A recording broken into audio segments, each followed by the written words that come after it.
John Garand. Morning, John. Good morning. And the reason I invited you to come in because you're doing something that's beyond BAI. You are a poet, and you do something called chamber poetry, and you're part of the Wings Theater Company, and you have written this poetry. Yes, I have. And why I say what is it? I mean, I know what a poem is, and I understand iambic pentameter, and I know what the rules of a sonnet are, but it says, and I was told this by a friend who said, you've got to go see it to understand it. It said that you have poetry which includes excerpts from Beethoven's Fifth Symphony and other musical arrangements. And when I asked you, do you use musicians or tape, your answer was? No, I don't at all. So how do you convey what Beethoven was trying to convey to us with sound? Without sound. And I feel my only thing I have to work with is word. So what I've tried to do is put words to the rhythms of Beethoven's Symphony No. 5 is the example I'm going to use. How do you use the sound of Beethoven for the poetry? Well, what I basically have done is chosen words that I feel convey the mood of what Beethoven is trying to convey to us, the listener. And so if someone can read those words and just see their structure on the paper and the shortness of some syllables, the elongation of other words, the rapidity, and the frantic, and how the fact that he just goes insane at times. And you don't do this by yourself. You have either four other this actors. This piece I do by myself. But in your program there are 5 names listed. Yes. What I've done with the chamber poetry. Miranda McNamara, she's a fine singer. Yes. Does she sing in it? No, she doesn't. What people don't know about her is that she's a consummate actress too. And much of this poetry with the beat of, if I came in the middle, I would and I knew my Beethoven, I would recognize that this is Beethoven from just by the meter. Rhythms and the. And it's very New York poetry. A lot of it is, especially the Shattered Rainbows. Manhattan is just New York stories, New York images, and what I do is it's like. So it's chamber music. But it's not chamber music, it's chamber poetry. You have like 4 readers, and sometimes 3 people can be reading together.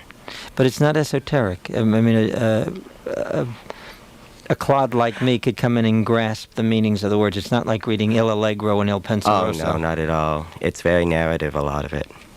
And the Beethoven is probably the most accessible rambling thing. Who are your Who are your poetry influences? I would say, well, my first poet when I was in elementary school that I really fell in love with was John Greenleaf Whittier. And from there, 10 years in Whitman, I've been reading a lot of Whitman. I always remember in college I was a Whitman fan, and was always defending him in an English course, and I had a professor who hated Whitman, and we used to do battle. But of course, in high school, it was Ferlinghetti. When I was in high school, Ferlinghetti was in high school, so we didn't know. But when I went to college, I took a course in English poetry, and the one poet whose poems are at my bedside, and it's amazing how you feel an affinity to a poet who gives you that, has been John Keats.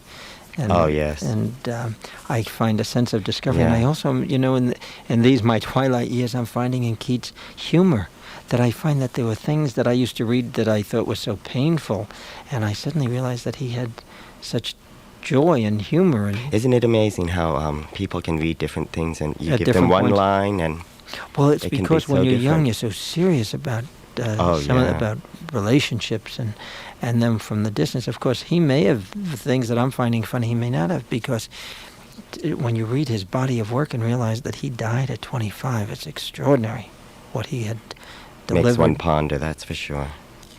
Well, I ponder a lot. On Ponderosa. Well, now, if people, your program is called In the Pink. Yes. It's chamber poetry, and you are the poet. Yes. And one of the readers, along with 4 other actors. Right. It's 2 women and 3 men? Yes. Ginger Christie and Peter Landrock, Renee Meyer, and Randa McNamara. And it's John Garand, who is a Saturday voice of service at WBAI, and like Clark Kent, on Sunday he transforms into a poet extraordinaire performer.